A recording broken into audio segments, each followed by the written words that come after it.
শবে বরাতের কোনো আমল আছে কিনা, শবে বরাতের রোজা ও নামাজের নিয়ম কি, সবচেয়ে বহুল জিজ্ঞাসিত প্রশ্ন এখনকার। শবে বরাত আসছে, যেটাকে আসলে হাদিসের ভাষ্যে বলা হয়েছে মধ্য শাবানের রাত, শবে বরাত না, এটার হাদিসের ভাষ্যের নাম কি মধ্য শাবানের রাত। এই মধ্য শাবানের রাত বা মধ্য শাবানের রজনী, এই রাতে যেটাকে আমরা শবে বরাত বলি, এই রাতের নামাজের নিয়ম কি, কয় রাকাত পড়তে হবে, কোন রাকাতে কোন সূরা কতবার পড়তে হবে, এটা বহুল জিজ্ঞাসিত একটা প্রশ্ন। এবং এ ব্যাপারে আমরা অনেকে জানি যে শবে বরাতের রাকা নামাজে এত রাকাত পড়তে হবে, সেখানে সূরা কুল হুয়াল্লাহ, ইখলাস এতবার পড়তে হবে ইত্যাদি ইত্যাদি। লাইলাতুল কদর ছাড়া অন্য যে সমস্ত রাতের ফজিলত আছে, এর মধ্যে 10টা রাতের কথা আল্লাহ তাআলা শপথ করেছেন, ওয়াল ফাজরি ওয়া লায়ালিন আশর। সে 10টা রাত হলো জিলহজের প্রথম দশক। খবরও নেই আমাদের দেশে মানুষের যে রাতগুলোর শপথ আল্লাহ কোরআনে করছেন, কত ফজিলতপূর্ণ, কিন্তু জিলহজের প্রথম দশকের রাতের কোন বিশেষ ফজিলতের কথা আমরা কয়জনে জানি?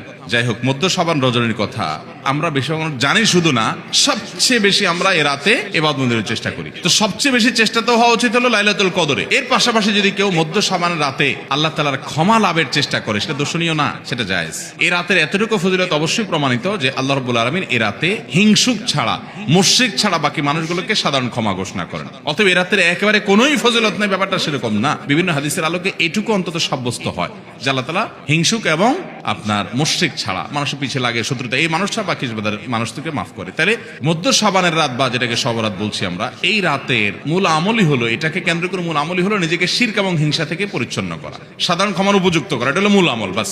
এর বাইরে আপনি ক্ষমা লাভের জন্য যদি চেষ্টা করেন, সেটা কোনো দর্শনীয় বিষয় নয়। তবে এই রাতকে কেন্দ্র করে বিশেষ ফরম্যাটে নামাজ, রাত জেগে, তারপর বিশেষ ফরম্যাটে ইবাদত, এই সূরা এতবার, এই নামাজ এত রাকাত, এরকম কোনো কথা কোরআন হাদিসে বর্ণিত হয়নি। এগুলো আমরা মন গড়া বানিয়ে নিয়েছি। এবং যদি এরকম কোন ফরম্যাট আমরা ঠিক করে নিয়ে সেভাবে ইবাদত করাটাকে আমরা এই রাতের আমল, শরিয়া সিদ্ধ আমল মনে করি বা সুন্নাহ আমল মনে করি বা কোন নির্দিষ্ট আমল মনে করি, তাহলে বেদাতে পর্যবসিত হবে। অতএব বাড়াবাড়ি এবং ছাড়াছাড়ি এই দুইটাই আমাদেরকে পরিহার করতে হবে। যতটুকু আছে ততটুকু আমরা আমল করব এবং এসে আমল অনুযায়ী আমরা চলার চেষ্টা করব। শবে বরাতে সবচেয়ে বেশি মানুষ মসজিদে কেন ভিড় জমায় বলেন তো? শবে কদর বেশি ফজিলতপূর্ণ না এই রাত? শবে কদর কোন তুলনা আছে শবে কদরের সাথে কোনটার? কিন্তু শবে কদরে কি এত মানুষ ইবাদত বন্দেগী করার চেষ্টা করে শবে বরাতে যত করে? কারণ কি? মিষ্টির জন্য বলে। খারাপ বলেন নাই। আমি ছোট, আমার মনে আছে এক মসজিদে সারা রাত শবে বরাতে এরকম দোয়া দরুদ হয়েছে। এবার শেষে মিষ্টি বিতরণ হচ্ছে, জিলাফি দিত আর কি। তখন তো জিলাফি দেওয়া হচ্ছে, তো এক আল্লাহর বান্দা তার যে জিলাফি দিচ্ছে সবাই দুটা দুটা করে দিচ্ছে, ভুলে তার একটা পড়ছে। পরে সে জিলাপিটি নিয়ে এসে বাইরে ওই মুয়াজ্জিন বেচারার 14 গোষ্ঠী গালিগালাজ করতে করতে বলতেছে যে সারা রাত বেটা সবচেয়ে বেশি কানলাম আমি, আর দিছে আমার একটা। আল্লাহর কাছে এই নসিব চাই এই একটা জিলাপি নিয়ে পাইলাম। সে কানতে কানতে মুয়াজ্জিনকে গালিগালাজ করতে উঠতে যাচ্ছে। আমার ছোটবেলার ঘটনা। যাই হোক, তো মিষ্টির জন্য যায় না, এটা পুরোপুরি সঠিক না। এত অভাব পড়ে না যে সারা রাত মানুষ মসজিদে পড়ে থাকবে একটু মিষ্টির একটা প্যাকেটের জন্য। আমার মনে হয় না। আমার যেটা মনে হয়, সবচেয়ে বেশি মানুষ এ রাতে ইবাদত বন্দেগীর চেষ্টা করে, কারণ মানুষ মনে করে এ রাতে ভাগ্য নির্ধারণ হয়। অতএব এক রাতে ইবাদত বন্দেগী করে যদি সারা বছরেরটা ফাইনাল করে ফেলতে পারি, মন্দ কি? এই হলো মূল কাহিনী। আল্লাহ তাআলা আমাদেরকে বিশুদ্ধ পদ্ধতিতে ইবাদত বন্দেগী করার তৌফিক দান করুন।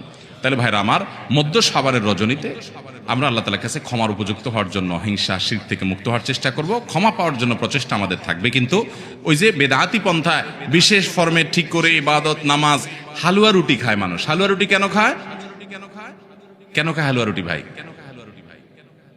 সারা দেশে অনেক জায়গায় এখনো এটা হালুয়া রুটি ওই দিন বানাবে মানুষ। হালুয়া রুটিটা কেন হয় বলেন তো? বলে যে নবী সাল্লাল্লাহু আলাইহি ওয়াসাল্লাম উহুদের যুদ্ধে তার দন্দান মুবারক শহীদ হয়েছে, এই জন্য উনি শক্ত খানা খাইতে পারতেন না, হালুয়া খাইতেন। এই জন্য আমরা হালুয়া খাই। আরে ভাই, নবী সাল্লাল্লাহু আলাইহি ওয়াসাল্লামের দাঁত ভাঙছে প্রথম কথা, ওটা শাবান মাসে ঘটেই না, ওটা পড়ছে আরেক মাসে। আপনি এটা এই মাসে আনলেন কোত্থেকে? আচ্ছা, তারপরে যদি ধরে নেই এই মাসেই হয়েছে, তো ওনার দাঁত ভাঙছে কাদের আঘাতে? মুশরিকদের আঘাতে, তাই না? আল্লাহর দুশমনদের আঘাতে। তো কাফেরদের আঘাতে, দাঁত ভাঙাতে উনি হালুয়া খাইছে বলতেছেন, যদি এটার কোনো ভিত্তি নেই, বোগাস কথা। তারপরে ধরে নিলাম, তো আপনি ভালো দাঁত নিয়ে হালুয়া খাচ্ছেন কোন শরমে? আপনার বাপের একটা শত্রু আছে, আপনাদের ফ্যামিলির একটা শত্রু আছে, সে আপনার বাপের ধরে আচ্ছা ধরে মেরে ঠ্যাং ভেঙে দিয়েছে। আপনার বাপ বেচারা ওই ভাঙা ঠ্যাং নিয়ে, একটা লাঠি নিয়ে ভর করে করে খোড়ায় খোড়ায় উনি হাঁটেন, কারণ পা ভেঙে গেছে বেচারা।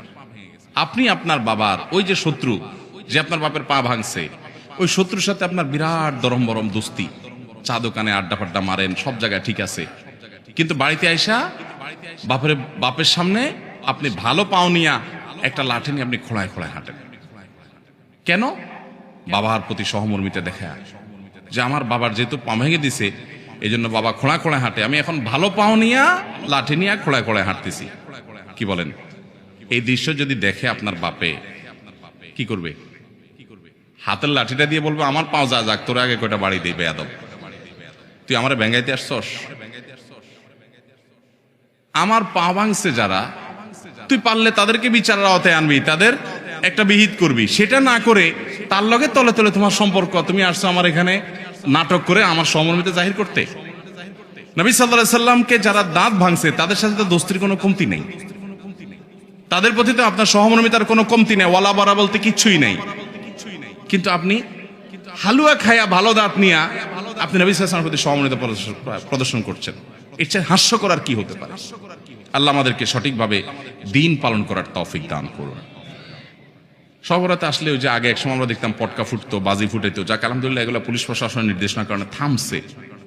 এরপরে ওই যে আতশবাজি করা, রাতে গোসল করা, অনেক তামাশা আমাদের সমাজে আছে সবরাতকে কেন্দ্র করে, শত শত বেদাতের আয়োজন এ রাতকে কেন্দ্র করে আছে। আল্লাহ আমাদেরকে এগুলো থেকে বেঁচে থাকার তৌফিক দান করুন। আমরা আল্লাহর কাছে ক্ষমা লাভের চেষ্টা করবো, আল্লাহ আমাদেরকে ক্ষমা লাভ করার, ক্ষমা পাওয়ার তৌফিক দান করুন।